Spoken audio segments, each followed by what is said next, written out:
Hey, what's up guys, aarava here, and welcome back to another Last Question Mark Challenge here today. This one for the 2019 Japanese Grand Prix, although this one, a bit odd to kind of do actually, because usually I upload these straight after the qualifying of the real-life Grand Prix that we're at, and then we kind of, see basically in the race whether I can predict some things, sometimes a bit of voodoo that happens. I can jinx some things sometimes in terms of the person I'm driving as, or other drivers around me that finish on the podium or get the race win or fastest lap, but this time, the real-life Japanese Grand Prix is a little bit different. Saturday was completely cancelled, FP3 and qualifying cancelled, and qualifying is going to happen on Sunday morning at 2 a.m. UK time at least, so this one being uploaded on Saturday evening, just to give you context if you happen to watch this on Sunday.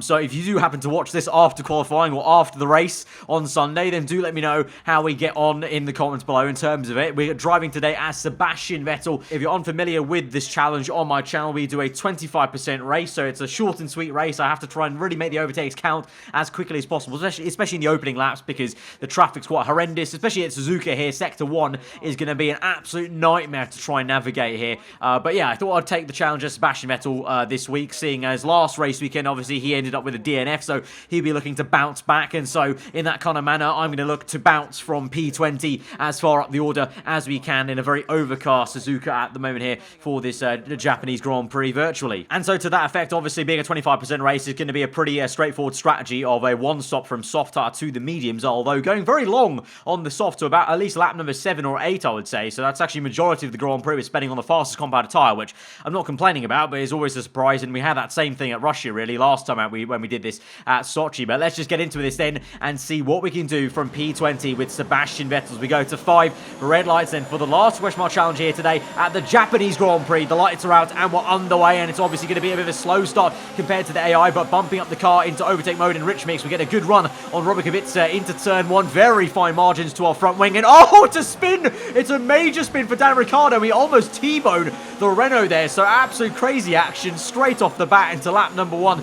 Turn 1 it is. That's what could happen when you start last place. You get in the mix of it, you get in the kind of, danger zone of things happening, and there you go. We just about avoided him actually quite quickly to move left on the runoff area and dodge that car, otherwise that would have been a pretty nasty T-bone in a front wing off. But now we send it up the hill on the left-hand side of George Russell, really trying to be as aggressive as we can to get him, and we narrowly miss Danica Fiat then in the Toro Rosso. We just about managed to pull it through on the left-hand side. I don't know how, because usually there isn't much space to go on the outside of that right-hander, but we've done it, and now we dive bomb down the inside of Romain Grosjean and Carlos Sainz, and it's a real late lunge that was up into P13 there, but you have to make it count. It is a little bit, argy-bargy here, but, when you're in a Ferrari and you're at a track like Suzuka where it's not obviously horrendous to overtake at, the long straight here as we go towards 130R, good opportunities there, but, sector 1 and 2 can be very difficult, especially if you're in the middle of the midfield. You have to kind of get the elbows out and be opportunistic and just keep your wits about you. But here we go now. As I said, a good run to 130R could give us some overtakes today, and we go down the inside of Alexander Albon and get that place up into P12 then. So good progress, I would say. P12 by the end of lap 1. Definitely not my best showing on a last question mark challenge, but also not the worst for sure. And I think at this circuit, probably a very good job actually, because we can get very easily held up in that first sector on lap 1. But I think we navigated that quite well, all things considered, with that Renault debacle with Ricciardo sideways. And now we dive bomb down the inside of Lance Stroll up into P11 then on lap number 2. But it takes us all the way to the middle of lap number 3 to probably start sizing up Hulkenberg there. So the engine overheating a little bit, having to try and cool it down as well, and trying to get the ERS auto engaged. Obviously, I'm used to the career mode season 3 levels of ERS, whereas obviously this on the base game in Grand Prix mode of the game, the ERS is so quick to drain, so I have to try and really save it in sectors 1 and 2 with non-ERS, then using it all on hot lap and overtake in the last sector. So we've got Hulkenberg there. Again, that hairpin is proving to be a real great place, of course, under braking the Ferrari, really good. And here we go now, trying to make a move around the outside. Doesn't work out though, as Lando Norris holds a really good defensive line there. Fair play to him, and so instead we have to try and get him towards 130R. This is for the second points paying position of the afternoon, because we're already up into P10 then. Here we go, overtake mode engaged, rich mix going the entire time so far, and we're going to nip it down the inside of 130R, and we're going to play chicken with Lando Norris, and we win that battle of chicken as we don't even blink at all. We're full throttle through there, and we're up into P9 then, and now we chase after Kimi Räikkönen in the Alfa Romeo, who's also chasing after someone else as well, so that might be a bit of a two-man overtake we have to try and deal with as we move on into lap number 4. Still no kind of gains made, but as we go through the right-hander here, Räikkönen very slow off the exit, so under the bridge there, we get a great run. We're on the outside this time with the hairpin, so a bit of an unorthodox place, but we go the long way around, trying to make this work, but Räikkönen keeps his foot in there and gets the nose in, and so has to make me work quite hard till the exit to get that move done, but eventually we do get it, and we're up into P8 as the sun comes out here at Suzuka. You can see my engineer asked me about when I want to pit, so he asked me for a later pit stop, so my engineer thinks that I can make an overcut work, which I do kind of agree with. I want to be able to try and catch up to at least the Red Bull cars before I make my pit stop, I would say, so we'll see about that, but we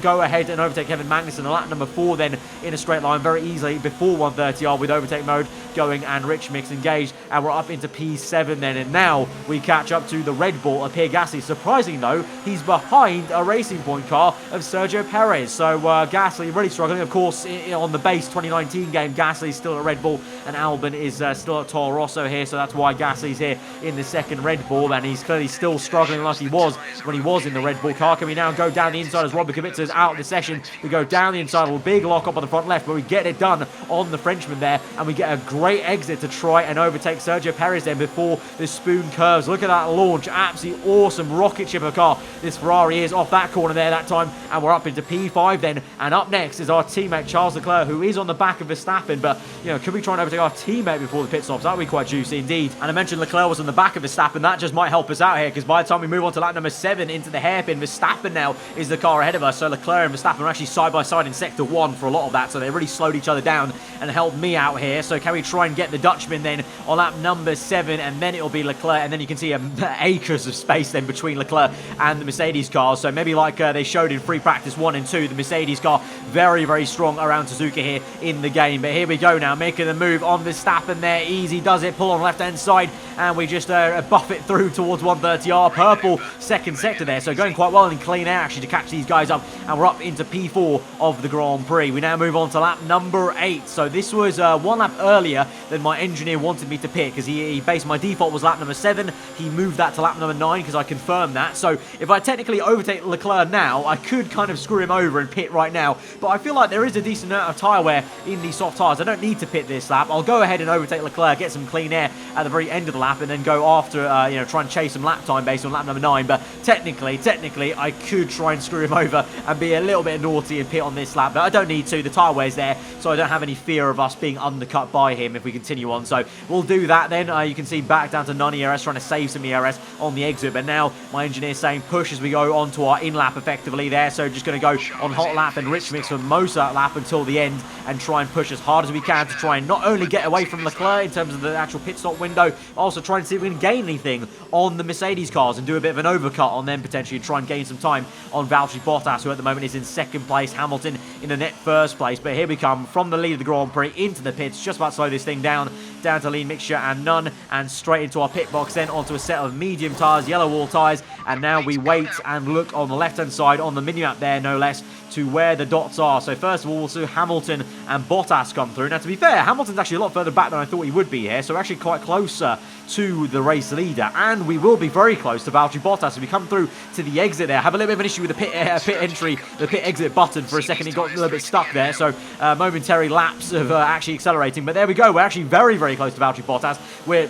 very much away from Leclerc, so that's great for us. So we've established ourselves at least minimum in a podium position, third place there, with Leclerc in fourth ahead of Verstappen. But now, can we try and get Valtteri Bottas to get second place in this Grand Prix? I don't think first is on the card, so that that very heralded last to first result, I don't think we can get today, but I think we can get second place as we go through there. You can see the speed we've got there, the ERS we saved up, all good stuff. Obviously, we've also got fresher tyres than Bottas, and that helped out as well to try and close up. And we're up into P2 of the Japanese Grand Prix with Sebastian Vettel from last place. But it's not over yet, because we go through the last few corners.